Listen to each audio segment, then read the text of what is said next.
You are listening to the Disney Dream Girls, an unofficial Disney theme parks podcast. And this is show number 394 for Sunday the 30th of January 2022. Where dreams begin. Hello and welcome to this week's Disney Dream Girls. My name is Michelle Young and together with my jolly good chum Jane Phipps, we are your guide to the place where dreams begin. Hello there, Janie. Hello there, Michelle. Are we all thawed out, my darling? Because you've had a rather chilly week, haven't you? It was so cold. It was like Elsa had been there and waved her stuff and got the whole area absolutely freezing. Now, it's not so bad when you're being active, but when you're not being active and you're just lurking around supervising, you get frozen to the car. Yeah, but it's been a bit chilly. I mean, we shouldn't complain because where we are in the UK, it's not that cold, really, is it, in the grand scheme of things? But all right. It was cold, Jane. It was under 0 degrees Fahrenheit. Well, no, under 0 degrees Celsius at times. So I was a little bit chilly. And anyway, enough said about British weather. I must admit. I enjoyed last week's show. Listening back to the wonderful Vicky Marie and her family's amazing trip to Walt Disney World. We have got another trip report coming up in the next week or so from our lovely friend Deborah Wolf. That's very exciting. Have you seen that Figment sold out? Yeah, it didn't last very long, did it? It was like there 1 minute, the next minute it's on eBay and it's all gone. Yeah. I wonder if they'll get any more in. Do you think or not? Well, you'd think Disney would have thought, where can we make money? Popcorn buckets. It's gone really well in Tokyo, so let's start doing more in the USA parks. Yeah, let's order about 1 billion plastic popcorn buckets of different shapes and sell them to people, and let's have enough for everybody who wants them. Yeah, well, let's hope that this not only solidifies the popularity of Mr. Figment, because, you know, we know that as fans, we know how popular Little Purple Dragon is. And also, let's hope that some of those amazing designs you get for popcorn buckets over in Tokyo start to wing their way over here after the success of Figment, because they do some very attentive to detail popcorn buckets that I'd love to see. You know, I'm not a big popcorn bucket person, but some of those designs that you get in Tokyo are so cool, a bit like the Figment, where I'd be like tempted because of the design, not because of the functionality of it being a popcorn bucket. Yeah, I can put all sorts in it. Cotton wool pads to remove my makeup. You know, try and find a purpose for the plastic. Definitely. Yeah. We talk a little bit more at length about the Festival of the Arts over on one of our Patreon shows. So if you do want to hear that, why not pop on over to patreon.com/Disney Dream Girls and find out a little bit more how you can get a twofer. Basically, you can support the show, which makes us dead happy and keeps the show running, but you can also get lots and lots of additional audio content, which is completely, in the whole, exclusive to certain tier levels. And, you know, for a few dollars, few pounds a month, it really does make a difference to us. And we do try to give back quite a lot, don't we, Jane? We do indeed. And it is truly appreciated, and it helps us get this little show out there and into your ear holes. Absolutely. Right, Jane, have you got some history? I have got a couple of 3 bits, yeah.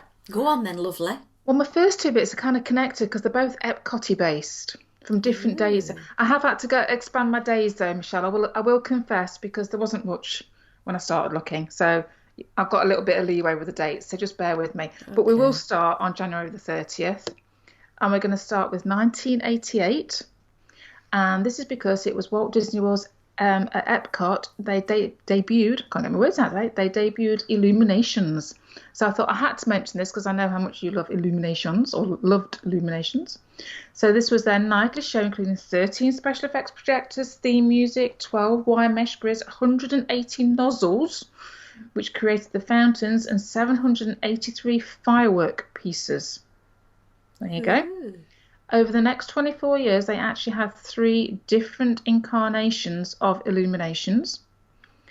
And I have to read to you the opening, because I know you'll love this. Good evening and welcome to World Showcase. Tonight we are pleased to present a visual journey, an international fantasy of music and light. We're about to embark on a sparkling, abstract expedition around World Showcase. With the music as your passport, we'll discover sights and sounds from colourful ports of call. And to celebrate our journey, the countries will be united by the festive elements of water, fire and light.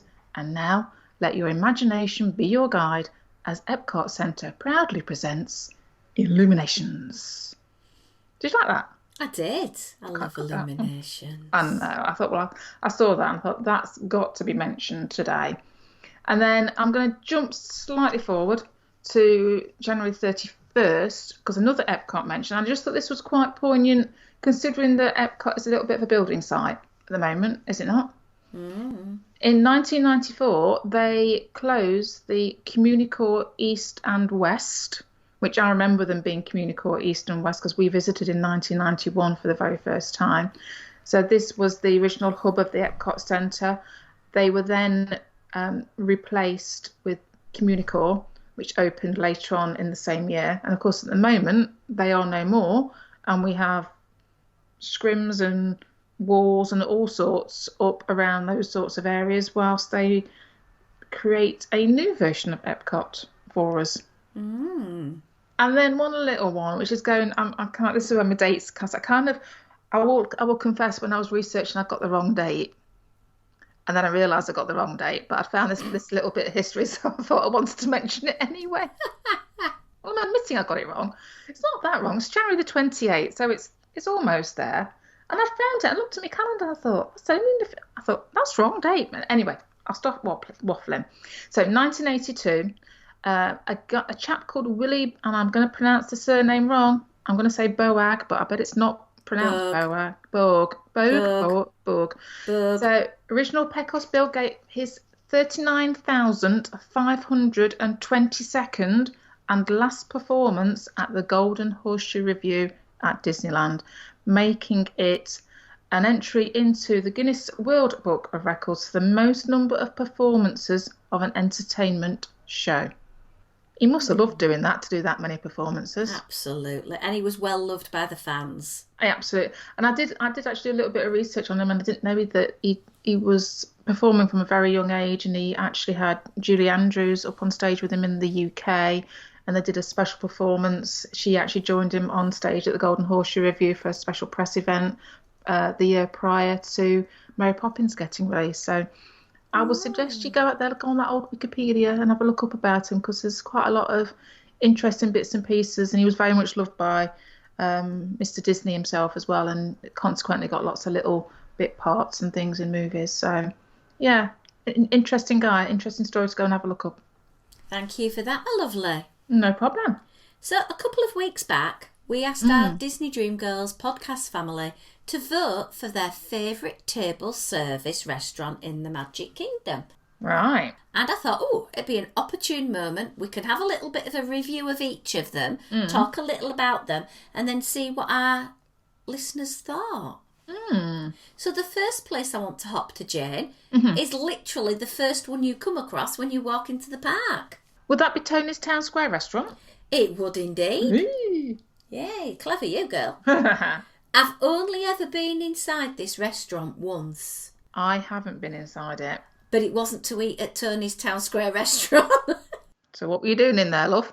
It was where they started us off when we had that food tour around the Magic Kingdom. I remember, yes. And that's where we went, and we got the giant sort of pastry and all of that lot, the cinnamon bun. Yeah. So I have actually been in and had a look at the decor. And it sort of verges from one bit, which looks like a bit of a large conservatory with the metalwork chairs and the padded bases with the vines on, to the inside bit, which is more sort of Lady and the Tramp-esque. Yes, yeah. Many people love the decor. You can obviously say that Michelle probably isn't the greatest fan of the decor. It just, when you think about a restaurant there, it is just very simplistic, easy to change and flip the tables because, there's no linens to change. It's wiped down, put the cutlery back on, next couple on. So they can flip those tables quite easily, once every 90 minutes, if not quicker, if service is on trend. Yeah, true. I'm not over bowled by it. The location, if you get a good seat where you can look out onto sort of the town square, is amazing. Yeah, but I think because of its location, I think you tend to forget it's there because you're in and you walk past it, don't you? So do you know what I mean? It's not somewhere I've kind of ever really thought about. If that makes sense. True. And to be honest, the reason why I've never even eaten there is when I go to Walt Disney World, I like to eat food I can't get in England. Yeah, and I suppose because it's predominantly Italian, isn't it? It's quite a common sort of range of options, shall we say. Yeah, and it's not cheap Italian either. A bowl of soup, $9, fried mozzarella, $14, spinach dip, $14. So, if you're going to go the antipasta, second piatti route, you can quite easily spend a lot of money. Yeah, very easily. The good thing is, if you are with the family and you've got picky eaters, you can find something on there because most people will eat pasta. Well, I suppose unless they've got a celiac disease, and then it's going to be really challenging. They might have to go down the protein route. But there is steak, this pork chop, this chicken parmigiana, this a pizza pie, these impossible meatballs, this fish. So you do have the options. However, from the TripAdvisor reports I've been reading, it's not classified as the best Italian in the world. No, I must admit this was my first thought when this restaurant ever gets mentioned. I'm not sure that I ever see anybody going, oh yeah, you've got to go there. It's always a little bit like, type of response. Yeah. So I think maybe that I've got in the back of my head, plus with its location, perhaps that's not why it's somewhere that I would ever think about going. Plus, obviously, it's very heavy. It is heavy on the pasta, and obviously that's not the sort of food that I would naturally go for. So it's a strange one for me, really. Okay. Well, let's walk up Main Street, Jane. Okay. I like Main Street. I like Main Street. And then just off to your left, we've got the Crystal Palace. Okay. And again, it's that same sort of conservatory feel and the same type of chairs and the same appeal with the tables. Quick flip, quick flip, quick flip. Yeah. Normally beloved for its Winnie Pooh and Friends character meets. Obviously, you can't do that at the moment. No. But you can go and have the meals that are on offer there. Okay. Obviously, it's got the Victorian sort of vibe going, very similar to the Lady and Tramp vibe as well. Yes. Now, at the moment, it is a fixed price eating. Okay. It's $39 plus tax and gratuity for adults, $23 for children aged 3 to 9. Yeah. And that price obviously is for lunch or for dinner. The offerings are very, very similar. You've got your seasonal salads, you've got your option of country fried chicken, your mashed potato, your prime rib, you've got your beef brisket, you've got a bit of ravioli, you've got veggies, desserts, tea, coffee, your usual beverage offerings, really. Yeah, fairly standard stuff, isn't it? It is, and you can have an alcoholic beverage if you wish, wide range available, a little bit of a speciality cocktail, which a mimosa and house-made white sangria doesn't sound exactly special to me. Yeah, they're not the most exciting of cocktails, she says, trying to do invert, air quotes, but yeah. It does make me laugh on the beer and hard cider. Hard cider, I'm presuming that is an Americanism for alcoholic cider rather than the non-alcoholic cider. I'm going to say cider to us is always alcoholic, is it not? Yeah. Angry Orchard crisp hard apple cider. I've got this impression of this apple wearing a white vest with bulging biceps. And he's really cross, so sort of like half mixed between the Stay Puft Marshmallow Man and Popeye, somewhere in between. Okay. That's my vision. Are you wanting to get into marketing now, Michelle? Obviously, yeah. Yeah. I have eaten there, but it was breakfast when I went. I haven't had an evening meal, and that obviously it was with characters. Yeah, and it's kind of, I would guess, the ideal sort of locale for a character dining experience, isn't it? Yeah, absolutely. Yeah. If again, it does what it says on on the tin. It's food you can eat, and you're out again. For me, it's not an option at the moment because I'm not drawn because there's no characters. No, and I think, like you said, Michelle, it's very much a standard sort of fare. Hopefully, there's something on there that everybody would like. If you're out with a group and there's a few fussy eaters or whatever, there's going to be something there for somebody, isn't there? Yeah, yeah. Then we come to the biggie. Mm-hmm.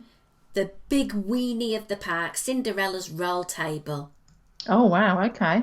So you've got $42 per adult plus tax and gratuity, $27 for children for your breakfast. So let's have a look at this. You get your pastry plate. Nice. Then you get an option of royal entrees. And, a little nod to the locale of the theme park, shrimp and grits. Mm-hmm. Then you've got beef tenderloin and egg. Mm-hmm. Caramel apple stuffed French toast. Ooh. Royal avocado toast. Baked quiche. Sorry, I can't say the word quiche without saying quiche. Quiche, yeah. And breakfast, traditional breakfast. Mm. And then that's it. You have your beverages, non-alcoholic. You can have alcoholic breakfast drinks if you wish. But yeah, that's your breakfast. Yeah. And there's one reason to go in that place and to gawk, basically, to have a good look around because it is really beautiful inside. Yeah, absolutely. It is a bit of a price point, though. It is. It's hitting that higher price bracket, isn't it? You have got the option of going lunch, though. Does it get better at lunchtime? Well, you have a choice of appetisers, so you've got a cheese course, which I'm always weird with cheese. I prefer to have it towards the end of the meal. Yes, that's where I would put a cheese as a in lieu of a dessert potentially. Yeah, charcuterie plate. Mhm. Soup or heirloom tomato salad. Okay. So yeah, then you've got a magic carpet ride. What protein do you think's on a magic carpet ride? I can't think of a protein that screams carpet. Well, I literally would have thought fish because fish could be but it's not. It's pork tenderloin and pork belly. Okay. And you've got your curry couscous, your carrots, your peppercorn flying carpet. Yeah, okay. Sea scallops, there's a chicken breast dish, there's your tenderloin of beef, which is obviously your big money one where you're going to get the most bang for your buck, and then a chickpea panis. Right, okay. I'll pass on the last one. Then you've got your finales where there are 3 desserts and you've got to choose one. Okay, and what are we paying for this at dinner time, at lunchtime? $62. So it's gone to $62 and you've got a choice of, 5 mains was that? Yeah. And 3 desserts. Yeah. And it's the same price at lunch or dinner. Oh, okay. Again, I think having Cinderella is the big draw. And obviously, in this time at the moment where characters, dining, little bit... hit and miss, isn't it? I mean, I'm in agreement with you. I've not been in here before. I've not eaten here before. It does look stunning from the photos and, from an experience point of view. But I agree. I think you're going more for the character opportunity as much as you are for the food. Because there's nice food options on there, but nothing's blowing me away as such. I think it's a place everyone should go once to say they've eaten inside the castle, to have a look round. And, if you've got a little girl and they want to go to Bibbidi Bobbidi Boo when it opens and get all made over, or the prince could get made over as well. So if you've got a son, got to try and be engaging. I think that must be absolutely magnificent to have the dress up and then have the meal and then the character interaction. Wow. But it is a high price ticket. It is. Be our guest. I was going to say that Be Our Guest must be on there somewhere, surely. And I think Disney have made an error and not corrected it. Okay. I have eaten the fixed price evening meal. Yeah. $62. Right. The menu is literally the same as I had it, 4 years ago? Wow. Okay. Octopus, field greens, lobster bisque, French onion soup, meats and artisanal cheeses. That's your appetizer choice. Okay. Then you've got your filet mignon, your chicken, your pork tenderloin, sea scallops, or you've got a vegetable dish. Right. Your main look okay. Your dessert is a trio of desserts. Yeah. On a plate, you've got your lemon jam macaron, your dark chocolate truffle, your chocolate tart. These are like little bits though, aren't they? Now, there is something quite interesting on that menu that did make me sort of think, oh, there is a slight change. Okay. And they've taken off the snails. Oh, yes, because didn't you try this? Didn't you have the snails when you were there? Let's not mention that. We're not talking about that? I am still mentally scarred. Oh. Yeah. Not for me. But yeah, $62 is a steep price point for this meal for me. I think it is really expensive. And I think it's okay for your evening meal, but for lunch, please bring back the quick service.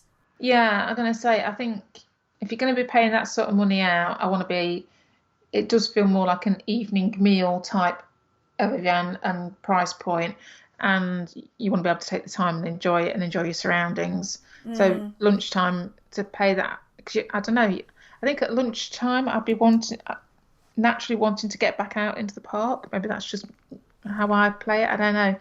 So you're going to get through it quicker and not enjoy the experience, and so it becomes a pricey point, doesn't it? And like you say, where's the quick service gone that was going down well as far as I was aware? Yeah. Okay, where are we going next? Liberty Tree Tavern. Oh, okie dokie. Lunch and dinner, same. Right. $39 plus tax gratuity, $21 for a child. Right. Very simple. Declaration salad. Yeah.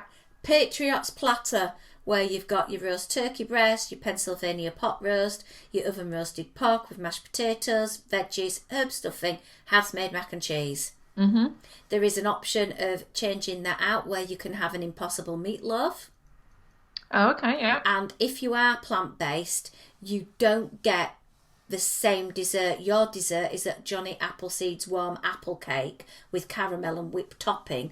You get the ooey gooey toffee cake with vanilla toffee cake, chocolate sauce and vanilla ice cream. Well, it'd be nice if you could swap those over, really. You know, mix and match. You'd prefer the warm apple cake? I might do, actually, yeah. Well, I am sure you could ask for it, Jane. True. You'd like them to be accommodating, wouldn't you? This is Disney. You know, the server wants to get a tip, they will get you that warm apple cake. I've had the apple cake before, to be honest. It was very, very nice. I've seen pictures of the ooey gooey toffee cake, and I know there are legions of fans of it, and they swear by it being one of the most delicious, delightful desserts anywhere on property. So, well, what we'll have to do, Michelle, is go and then ask if we can have one of each to share between us. Sounds a plan. Always sounds. I'm always up for a food challenge, Jane. Well, quite. And where are we going now? Jungle Navigation Company Limited Skipper Canteen. That short title. Yeah. But it's different. It's going back to being like the first place we talked about at the beginning of the show. It's an off-the-menu offering.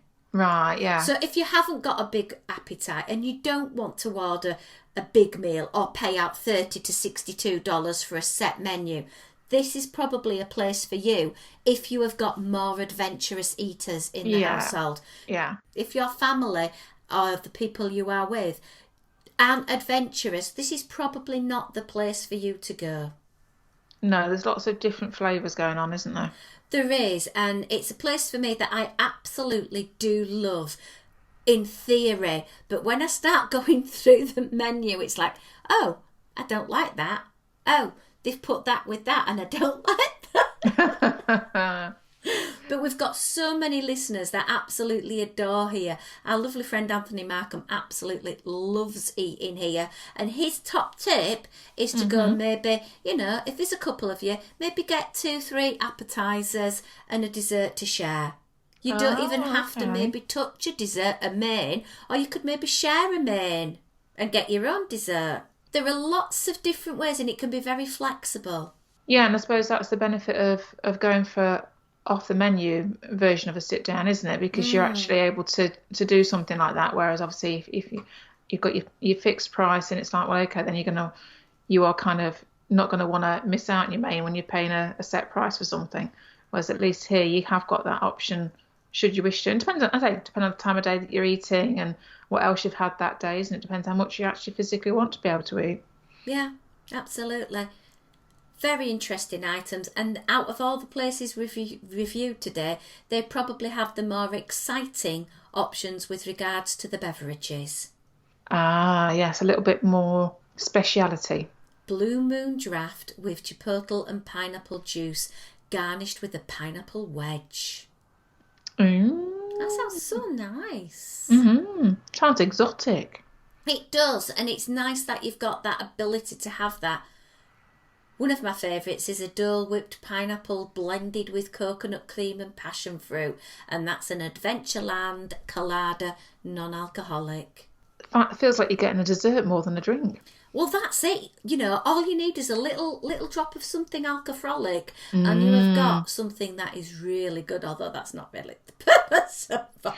Well, no, but yeah, But they do it. You know, we have the straight Dole whips, and then the Dole whips with a bit of rum in. So that's crying out, surely, for the alcoholic version of. Is it not? Yeah, and they have a really good selection of wines from all over the world.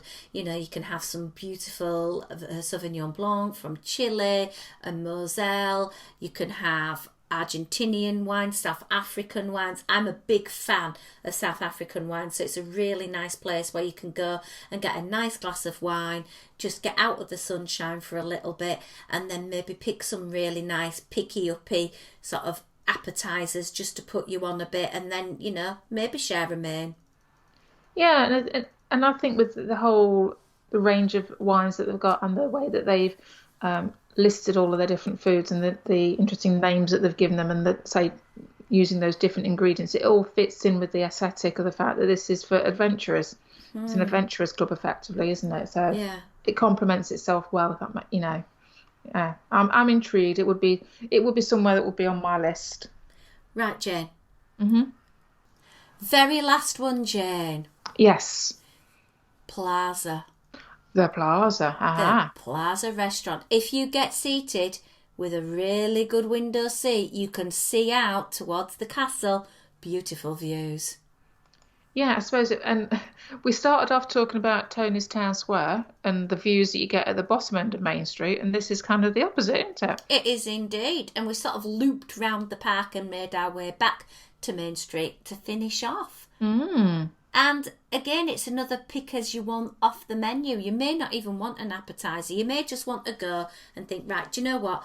I want to do a burger, and I don't want to have the hassle of a quick service. I want to sit down at a table, be able to put on all my condiments, on my fries and whatever. Well, this is the place for you, because you have the Main Street burger, you have the ability to have a chili impossible burger, and then you have like turkey club sandwiches, roast beef au jus, which is a big thing, and the Monte Cristo sandwich. Yeah, I suppose this is going to be the draw, and it would be the draw for me, actually, because obviously this is associated with Disneyland, isn't it? So nice to see a version of it. That was the correct phrase. A version. Yeah, it's not the same, guys. If you've been to Disneyland, you know where you can get the best Monte Cristo in a theme park from. But it's a good attempt. Yeah, well, it's nice to see them doing a twist on it, isn't it? Yeah, absolutely. If you want to go out covered head to toe in powdered sugar, then go for it.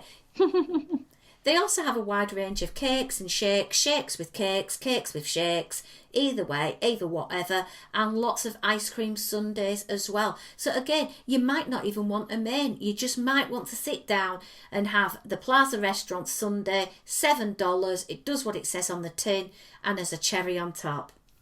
Yeah, and I say it's a bit like we were just talking about the Skipper Canteen. It's the same sort of principle, isn't it?